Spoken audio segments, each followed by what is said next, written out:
जय हिंद साथियों। पूरे देश से मजदूरों को उनके उनके जिलों से, उनके घरों से निकलकर दूसरे अपने गृह राज्य में जाने की खबरें आ रही हैं। लाखों की संख्या में इस वक्त मजदूर सड़कों पर हैं। वो अपने परिवार के साथ, छोटे छोटे बच्चों के साथ या रेलवे ट्रैक पे निकल चुके हैं या हाईवे पे निकल चुके हैं, ट्रकों से जा रहे हैं या फिर अपने निजी साधनों से जाने का प्रयास कर रहे हैं और उनको जगह जगह रोका भी जा रहा है। हम लोगों ने कल खबर देखी कि राजस्थान और उत्तर प्रदेश के बॉर्डर पे आगरा के पास यूपी पुलिस और राजस्थान पुलिस इस बात को लेकर आपस में झगड़ गई, लड़ाई करने लगी कि हम, उत्तर प्रदेश पुलिस ने कहा कि हम राजस्थान से पैदल आने वाले जो लोग थे, उनको, जो मजदूर थे, जो मजबूरी में इस मुसीबत की घड़ी में पैदल चल के आ रहे थे, उनको भी प्रवेश करने से रोक दिया। पूरे देश में जान जोखिम में डालकर मजदूर, गरीब आदमी अपने अपने घरों को निकल पड़ा है, पैदल चलने के लिए वो मजबूर है। लेकिन अगर केंद्र सरकार की बात करें, अगर रेल मंत्रालय की बात करें, तो रोज नए जुमले लेके आ जाता है, रोज नए झूठ बोलने के लिए सामने आ जाते हैं। अब मैंने कल देखा कि पीयूष गोयल जी, जो रेल मंत्री हैं, वो कह रहे हैं कि वो 300 ट्रेन चलाने के लिए तैयार है। ताली बजाओ सब लोग, ताली बजाइए, थाली बजाइए, 300 ट्रेन चलेगी।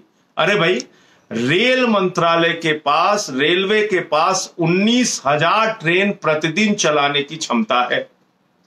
यानी 2 करोड़ यात्रियों को रेल मंत्रालय, रेलवे प्रतिदिन एक स्थान से दूसरे स्थान पर पहुंचा सकता है। अगर आप 2 करोड़ लोगों को एक स्थान से दूसरे स्थान पर पहुंचा सकते हैं प्रतिदिन, तो आप मुझे बताइए, ऊंट के मुंह में जीरा क्यों?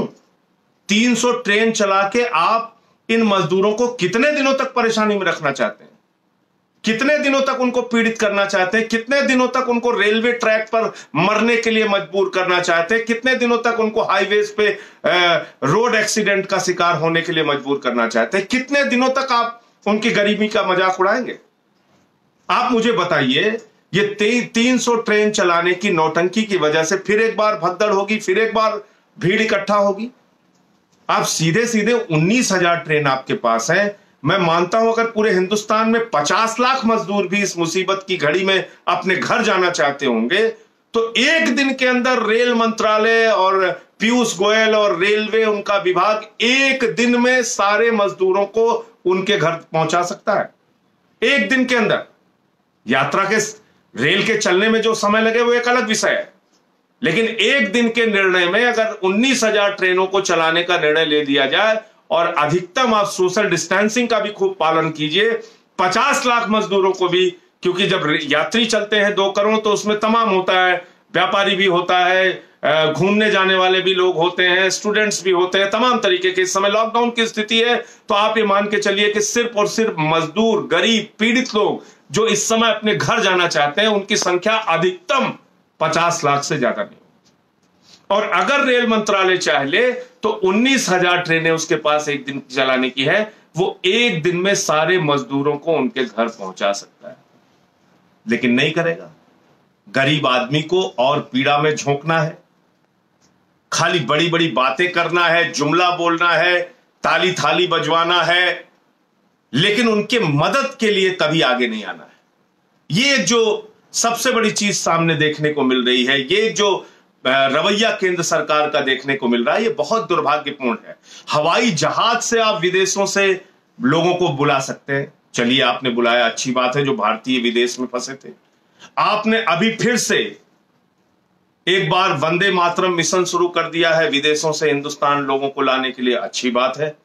आपने कोटा में फंसे हुए स्टूडेंट्स को अपने अपने राज्यों में, वहां की सरकारें लेके गई, उसकी आपने अनुमति दी, अच्छी बात है।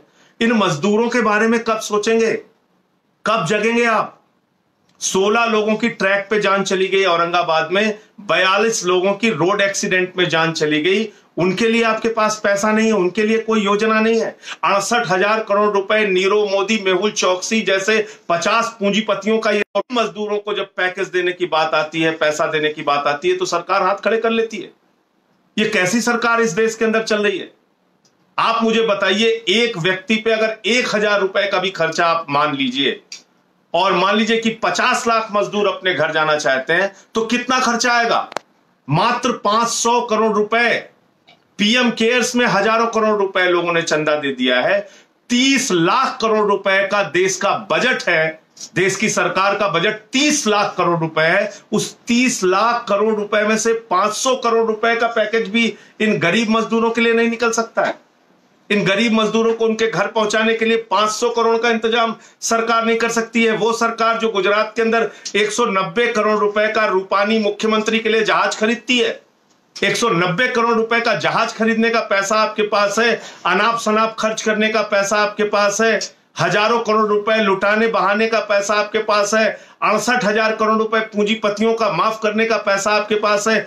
इन लाखों मजदूरों के लिए जो पैदल चलने के लिए मजबूर हैं, जिनके पैर में चप्पल नहीं है, छोटे छोटे बच्चों को लेके वो लोग चल रहे हैं, नमक रोटी खा के चल रहे हैं, चटनी रोटी खा के चल रहे हैं, रास्ते में उनकी जान चली जा रही है, उनके लिए 500 करोड़ रुपए का इंतजाम ये सरकार नहीं कर सकती है। और मुझे तो समझ में नहीं आता कि किस तरह से घोषणाएं करती है ये सरकार। रेल मंत्री, मेरी गणित समझा दे रेल मंत्री जी, वो अपने आप को कहते हैं वो सीए हैं, बहुत पढ़े लिखे हैं, मुझे जरा समझाइए। मैं एक वीडियो दिखा रहा हूं, आप सूरत से आने वाला मजदूर है, इसको सुन लीजिए, आप सुनिए। सूरत से क्या करते थे आप? वो कपड़ा बिनाई करता हूँ। आपका टिकट कितने का है? 650 का। तो 150 रुपए ज्यादा? हाँ, 150 रुपए ज्यादा लिया, वो दलाल लोग लिया है, तो टिकट दिया नहीं, टिकट नहीं लिया, और रात भर हम लोग। अब देखिए, ये सूरत से जामो, जामो पड़ता है अमेठी में, ये सूरत से जामो आने वाला यात्री है, मजदूर है, मजबूर है, गरीब आदमी है, जिसने 650 रुपए का टिकट कटवाया, सामान्य दर्जे का टिकट।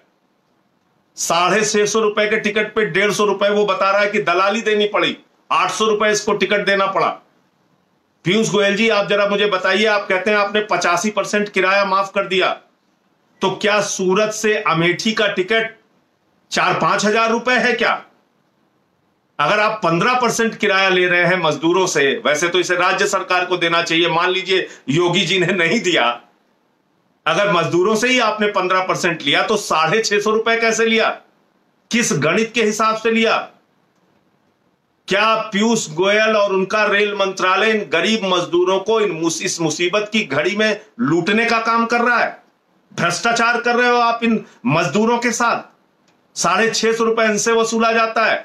दिल्ली से मुजफ्फरपुर जो ट्रेन गई उसमें भी 535 रुपए लिया गया। अगर 15% किराया लिया जा रहा है एक आदमी से, तो 535 रुपए दिल्ली से मुजफ्फरपुर की ट्रेन का किराया कैसे हो गया 15%?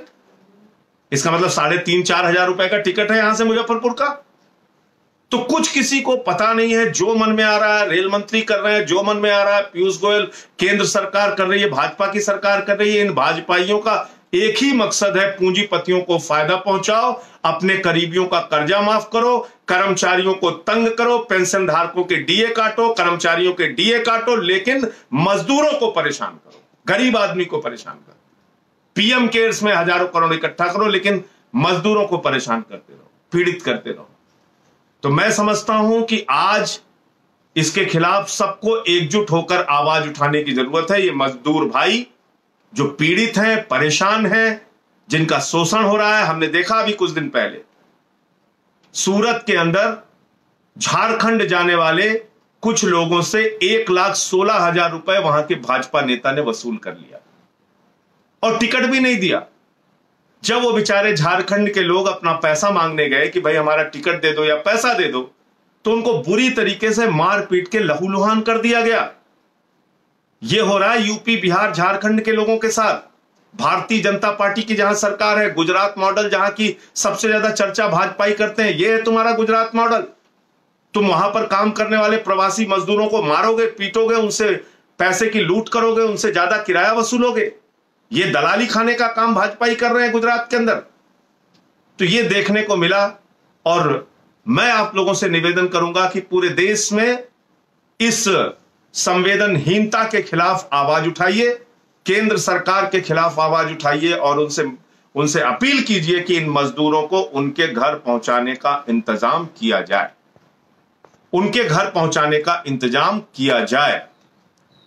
इसके अलावा कोई आज उत्तर प्रदेश के अंदर आम आदमी पार्टी की जितनी इकाई है, सभी जिलों के अंदर हमारे साथी उपवास पे बैठे हैं दिन भर के, और वहां मसला यह है कि योगी आदित्यनाथ ने ये जो 1200 किलोमीटर पैदल चल के यात्री मजदूर अपने घर जा रहे हैं, उन मजदूरों का, श्रमिकों का कानून ही बदल दिया। कह दिया 3 साल तक श्रम कानूनों में पूरी तरह की ढील, और 12 घंटे भी उनसे कोई मालिक चाहे उनका तो काम करा सकता है।